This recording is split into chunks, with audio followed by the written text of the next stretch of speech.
Ladies and gentlemen, welcome to the Chips and Bits podcast. My name is Kenny Myers, and with me, as always, Matthew Anderson. That's right, the Canadian bombshell, joining us from beautiful Boise, Idaho. Matt, how are you doing today? I'm great. Are you ready to talk? I didn't want to hear more than that. Are you ready to talk about video games? Yeah, always ready. Okay, now talk more.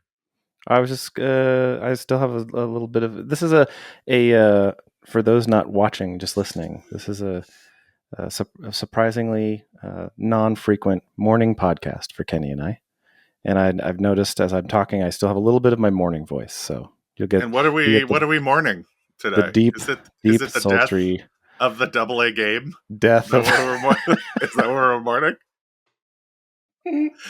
You know what time it is? Let's start the theme!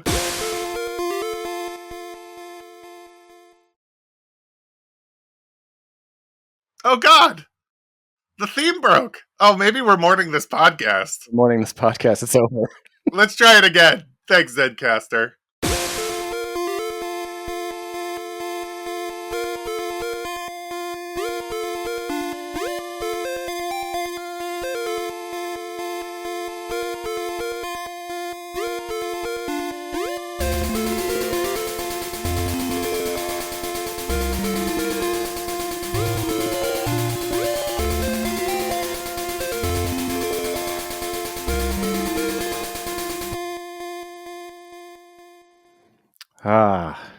That was much better.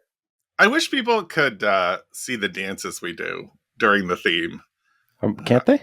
I could not show the title card on the YouTube. I forgot about the title card. Yeah, that does ruin that part. It does, but I mean, I could be lazier, which I would always prefer, and not put a title card up.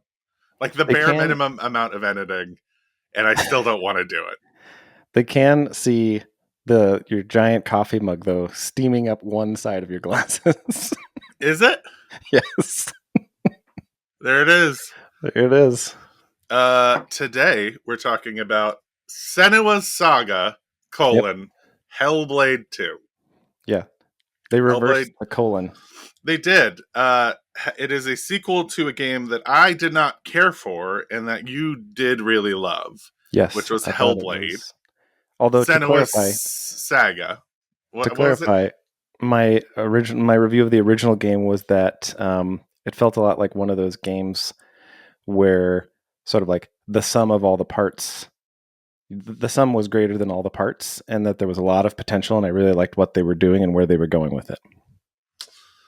Yes, and I just thought it wasn't. I thought it was a beautiful but like poorly constructed game with like weak combat and just like a lot of walking. And the great news is they fixed everything. That's a lie. They didn't fix anything. In fact, they seem to have doubled down. But Matt, I just beat this game. You beat this game months ago. Tell me what you think. Yeah. Tell me what you think of this game.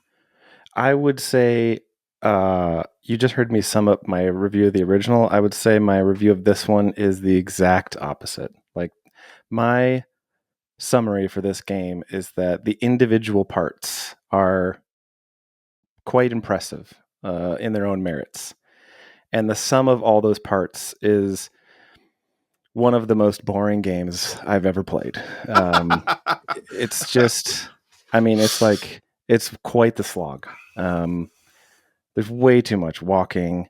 There's way too much looking at stuff that's not really relevant, but beautiful. God, is it beautiful?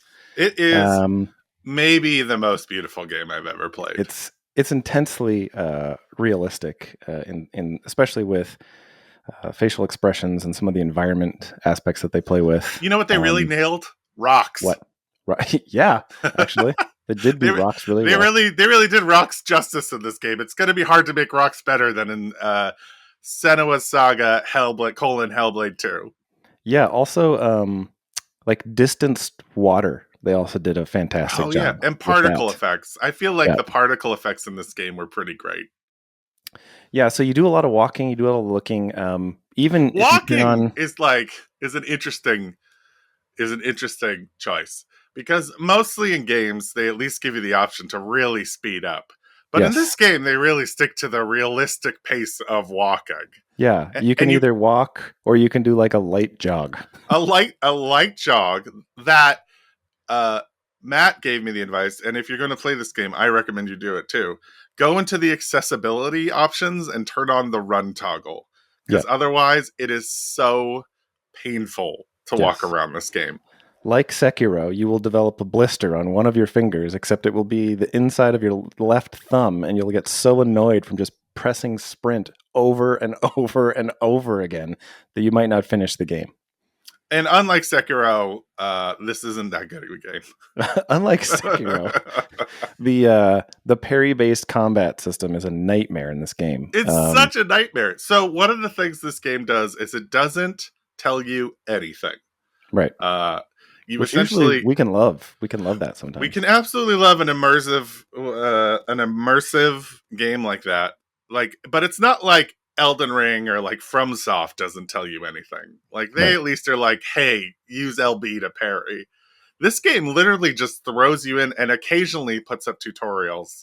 Yes. I can't even remember them, but the distance. I'm sure I think there were tutorials. I mean, to be fair, but the distance between when those first tutorials appear and the next battle is significant enough that you almost forget how to fight every time.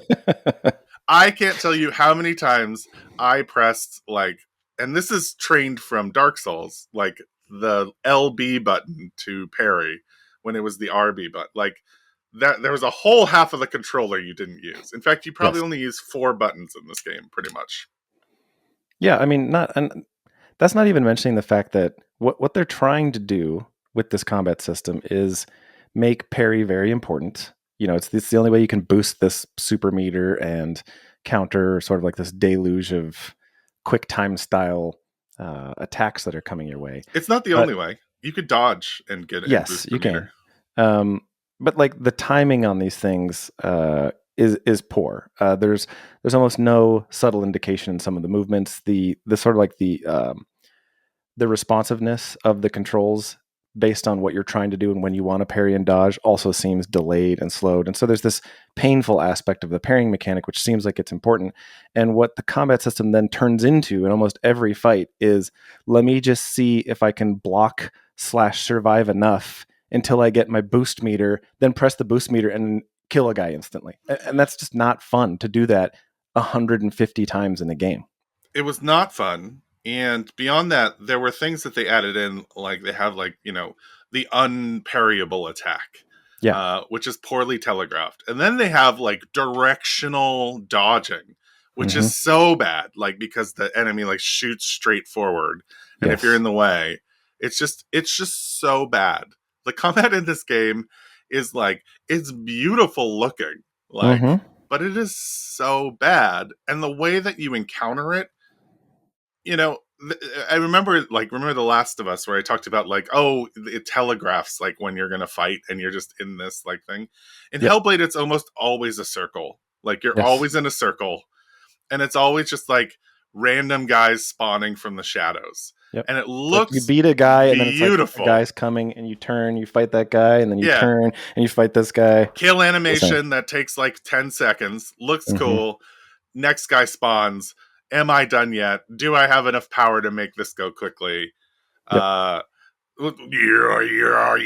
Starts playing in the background. Like throat singing just starts happening. Thrugen float singing or whatever. It is. I mean, the score is like the first game. Yep. Unbelievable. It's just so fun to play fucking games with throat singing. It's just such a fun, like, musical style. I mean, God of War had some of this too, and I would say better executed, obviously. Yeah, this game, you really hit the dial, pretty like the sum of its parts thing that you came up with, because like not until 60% in was I truly in sections where like that was really fucking cool. Like, and that was after a lot of walking. Right. Yes. And like then like you get to what is the core mechanic of the game, I guess the core story. which is Senua rescuing other people. But also, one of the beautiful parts about the first game is that it dealt. Senua has a mental disability, um, and it's really quite beautifully handled in the first game. Right. And this game, it just felt like, because the metaphors, like it's hard to tell what's real or not. It plays into it. In this game, they just kind of, it felt like they were like, fuck all, like this is a mythical place, kind of, but really, like it was. I don't know. I felt like the story of the first one was more. It was more. It felt like a metaphor of like everything she's going through, everything she feels, and also this like debilitating but wonderful like concept of where what her disease leads her to, tragedy, loss. And this game was just like, now she's a superhero, Yeah. and the core game mechanic got really cool, which is like us fighting giants, but it's literally the last 3 chapters of a 6 chapter game. Yeah. um and then by the time the last giant came along, I was actually really tired of that mechanic too. Right. Like, I was just like, I don't want to, like, this guy's the giant. Like, he created the giants. What are the giants real things? Like, they just really. I feel like the story really lost the beautiful metaphor idea, and Yeah. just like bought into this, like, it gave me nothing to like latch onto as like what it was trying to say. Yeah. Um, I couldn't agree more. And one of the things I felt like had really great potential, and that was a successful hook for me in the first game, was the first time you were exposed to what is now kind of like this core essential part of the game and subtext, which is the audio element to this game. Where in the yeah, first one and in the second one, you're encouraged to put on headphones. It's explained to you fairly directly in the first one, more loosely through sort of metaphors and stuff in the second, that Senua suffers from severe psychosis and that it's yeah, debilitating and crippling in almost every situation, but it also enables her to kind of be the fighter and the, anti-hero that she is. yeah. And in the first game, I would say you know, hero, not anti-hero. Hero. hero, yes, hero. Um, so in the first game, you put on these headphones, and the first time you encounter this, I don't even know what to call it. It's not really a game mechanic. It's just like a core theme in the game, where th- it felt like what they were trying to do was have me feel a little bit. I'm not going to say we got anywhere close because we wouldn't have any idea what it's like to suffer from psychosis, but No. to get as close as we could to understanding what it might bring up in you. And there was a Yeah. lot of like dialogue, internal dialogue that would happen through the voices in the headphones. And they'd be very subtle, but very poignant as well. Like you would be Yeah. going through something, and you, as the player, would be like, oh, this area looks kind of creepy. And Senua, the main character, wouldn't say anything out loud, but one of the internal voices might say something like, she's scared, right? And it'd be Yeah. very like, and you'd be like, oh man, yeah, right, I'm kind of scared too. And so it would do this sort of reinforcing thing. And I wouldn't say it was perfect, but that was one of the things in the first game that I was like, oh man, that was so cool how they did that back and forth. And it really felt like it was making you crazy by Yeah. having to listen to this internal dialogue. In the second game, I I would have a hard time not being too harsh on whoever decided to take what that was, that beautiful inception point, and turn it into basically exposition dialogue, where you're walking into an area, and instead of it being this like beautiful internal dialogue, it's more like those are characters and they're talking to each other, and they're talking about stuff that is dumb. Like they're in the second game, an example would be like, instead of them being like, she's scared, and then just Hmm. leaving it there, it would be like, she's frightened. No, she's not. Yes, she is. I can tell she's frightened. You don't know what you're talking about. Yes, I do. And it's like, just shut up. Like, I don't care. Like, this is not what I believe would be happening in her head right now after what I know about her and her, Yeah. disability. So it just was really annoying. Well, I think it allowed me to empathize even more after like this game with just how debilitating psychosis could be, because it was so fucking annoying, uh, that I felt horrible for people who really have to go through this. I was like, I can imagine, like, like I just feel like, I mean, yeah, I don't have a model for how that is, but it literally, because it fed into the gameplay. I don't know. Like, it's weird to tackle this because obviously you and I don't suffer from this problem. Right. At Um all.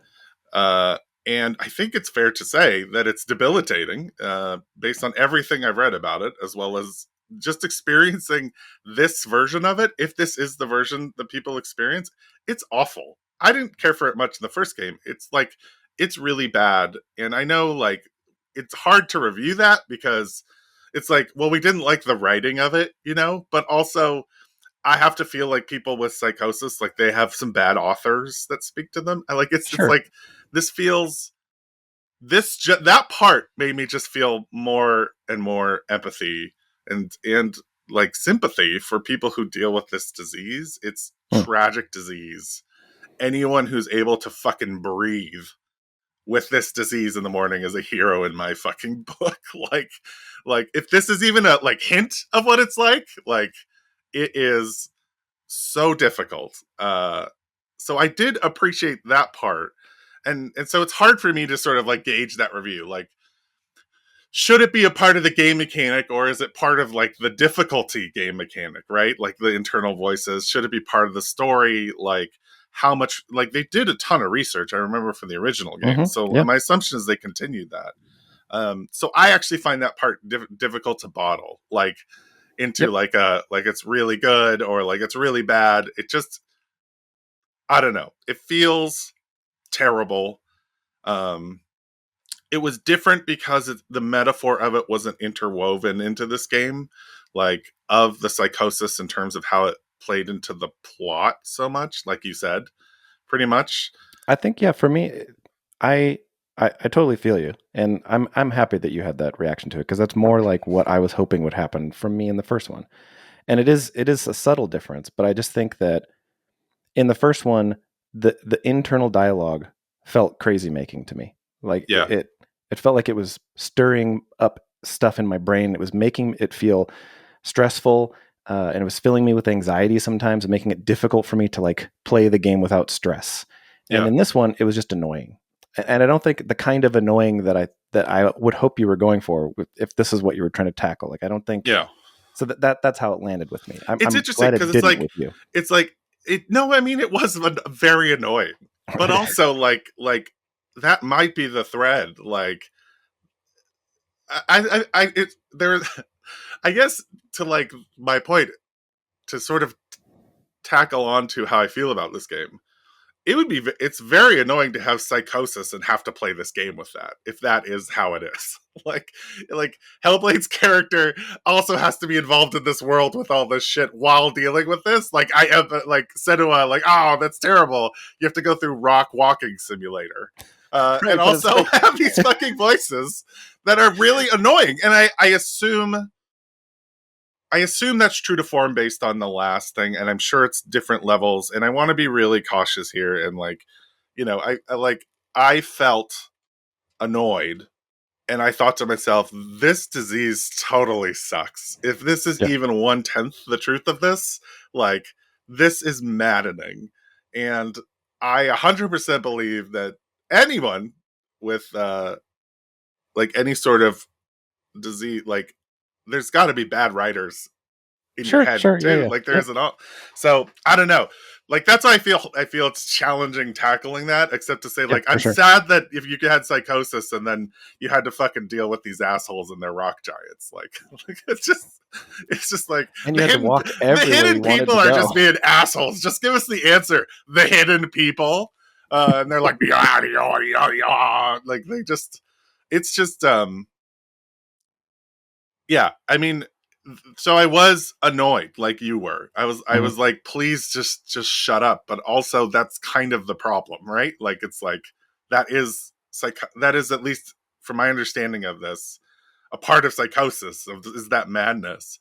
Yeah, I don't know. Yeah, I think It maybe just maybe wasn't that is what it is. interwoven into the plot. It was just like, Senua has psychosis, and then she's also helping these people with this giant problem. Like, Yes. I um, I don't want to dwell on it too long. I could be way off base here. I think that all I wanted to get out there was that in the first game, it felt like the internal dialogue was crazy making, as I've said, but then Yeah. also just like the writing was more, it was more troublesome and curious in how what the voices said and how they talked to you when you were listening to it in the headphones. Yeah. They would be very confused themselves and they would be talking about stressful things.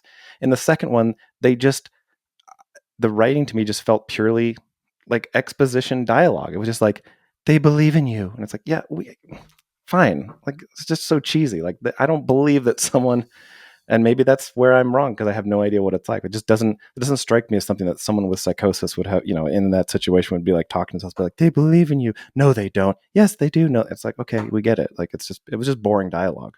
I mean, That's what was annoying to me. the one take on that, I agree. The one take on that I think is interesting is if all of a sudden, because the first game it was so interwoven, like I keep fucking saying, like it's like it was like threaded into the narrative and like loss and tragedy. And then the second game, it's more like she's a superhero also with this disease, but it's not Yes. interwoven into the narrative. And I can appreciate that attempt. I just think that unfortunately the gameplay underlying it was just not very good. Not very good is generous. I thought it was boring as fuck. Well, Beautiful. yes, absolutely. Um, yeah, But here's where, taking that hero metaphor, right? yeah, There's more voices than just Senua's internal dialogue voices that you hear.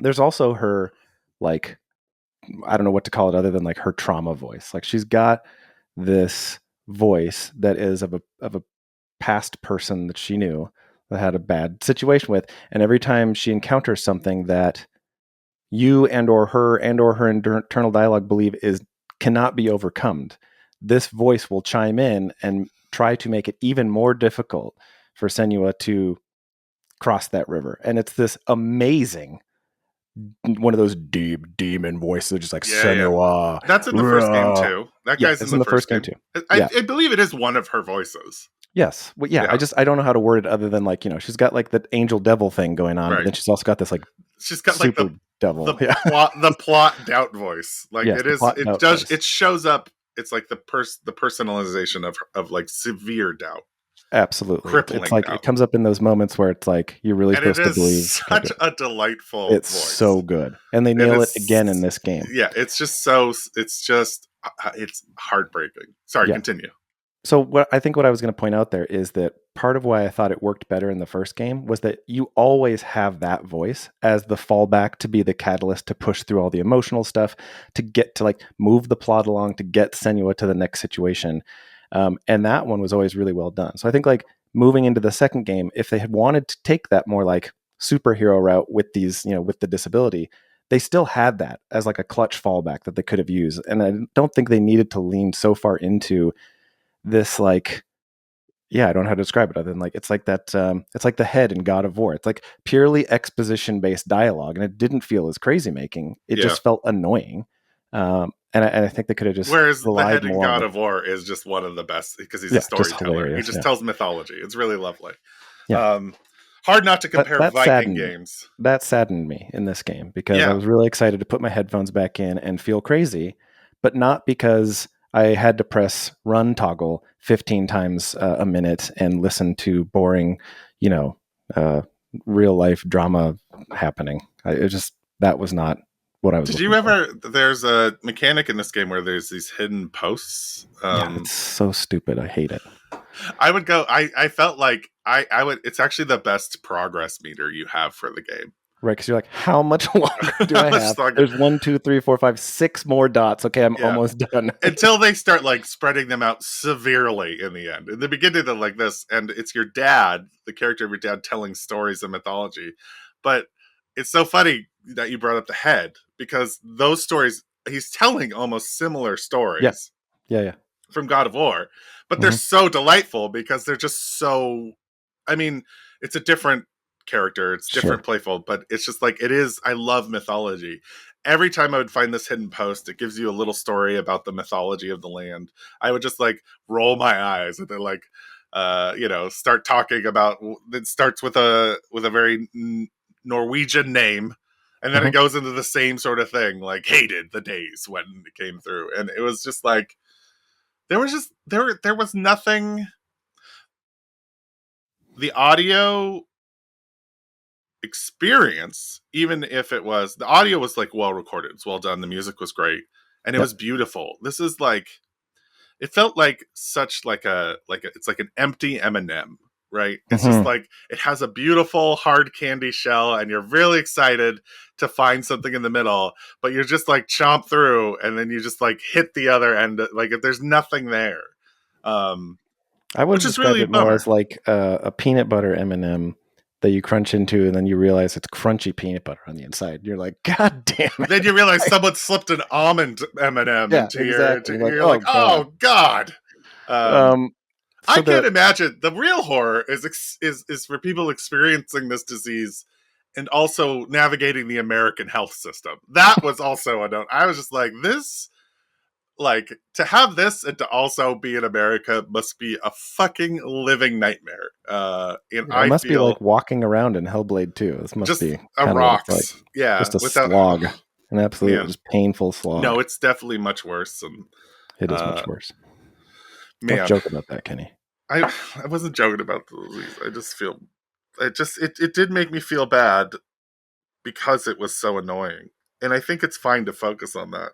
It just was I was I was like at so many different levels. Again, like the first one, I at least felt I had a cohesive idea of what it was trying to say about this Right. disease, about people. And this one, it felt like, is it trying to say, like, is it trying to annoy me to like feel this way? Is it like what? I don't know. Are you Man, trying to tell me that if I had psychosis, I could still be a superhero? I'm those not sure what giant it's trying to tell stories me. were cool though. I like those. Yeah, I think the underlying premise was story. I think the story of how they became giants. I think that Hmm. was super fascinating. Essentially, something was what something they did, or something like Yeah, you it's like fight giants in this an game. One, unfinished sort of like fail, like an unfinished bad deed yeah, in life. Like, you couldn't save a village, or you betrayed someone, and then you die with that failure, and the failure you regret it so much that regret like becomes a giant, like turns you into a giant filled with that regret. It was fairly and the interesting. way they tell that story is actually really cool too. Which is the particle effects. They have this beautiful like Yes, dew is what I would call it, like particle dew, and they tell these that you stories, follow. Yeah, and you are just walking through the stories. But of that's a course, common video slowly. game. That is a common video game trope. I mean, we've seen it before. Like Mhm. it's beautifully done. Everything in this game is beautifully done. It's just not a good game. Right. Because at the end of that particle effect, you go to run and instead you just lightly jog. It's just like, God damn it. Why can't I go anywhere and do anything? It's so stupid. They start to introduce puzzle mechanics like halfway through the game. It takes a long time before it's just walking and fighting in a circle. I don't Um, remember any puzzle mechanics. What are you talking about? the flipping the world using the spheres. Oh, God. I forgot all about that. The Yeah, problem that's with true. those mechanics is they sorry, puzzle mechanics is loosely quoted. Yes. Okay. They are essentially just linear tasks. There's nothing Yeah. particularly puzzling about them once you realize, oh, I just need to keep going down the path and looking at the spheres, and it Yes. will lead me the right way. It's not like Uncharted where you're like rotating things. And hopefully you Um, did go the right way, because if you didn't, you have to it takes like walk 20 all the way minutes to back. go back. I wonder if they did that just because their rendering, like the rendering was so intense that they couldn't, if they did a I faster don't know. speed.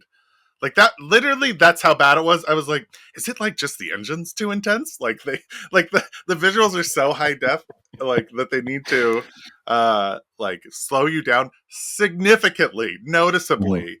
I don't even know a video game where you walk this slow, honestly. Yeah. I can't remember. Um, yeah, boy, what a bummer. Um, It this was. is a That's a good great, way to describe it. this is a great developer. Like Yeah. they Hmm. clearly are doing interesting things. This is definitely a different kind of game. It just totally fails as a video game. I agree. I was really upset to play this game, because it's like, yeah, it's a developer we've come to like. I really enjoy, I want to be one of those types of um, players, and then especially when it gets into this like review context, which doesn't hold much weight because we only have what, like 10 listeners or whatever, but where I can see that someone's doing something interesting and different and just applaud that part of it without having to be too critical of it. Yeah, But at the end of the day, it's like, They did expect me to play through this and have an experience, and unfortunately, that experience was bad. Like, there's all these little great pieces that if I pull them out and extract them, and we do just a review on the visuals of this game, or the audio engineering of the demon voice, or the facial expressions, or the all subtext, the audio engineering. all the I want to stuff be we've clear. talked about. All right? the audio engineering in this game is Yes. unbelievable. Yes. Those would be A+ grades. Yeah. And then you package it all together, and something went wrong. And by the end of this, I am upset and annoyed to play this game, and not for the reasons I think they want me to be upset and annoyed. Yeah. Anyway, so that's fucking Hellblade 2. I didn't like the first one, so this was a forced play by Matt, and now he's lost a card, so he doesn't get to pick one less game next year. I thought like Sekiro bought me like 5 cards. I feel like if you play a game and you really like it, then I get the cards, especially if you don't think you're gonna like it. Yeah, yeah. Okay. Like if I play Gran Turismo and all of a sudden I become a car guru, I feel like you fucking get a card. You get to pick the next game. I get a free car. Yeah. You get literally. I buy you a car. I buy you a car. All right. Well, let's play the theme song and end this fucking misery. Let's do it. Just like the Giants end our pain by ending this episode. Thank you for listening. I'm Kenny Myers, and with me as always, Matthew Anderson. See you next month for Titanfall 2. We need more throat singers in our podcast. Roy. No, throat singers, not idiots. Oh, sorry.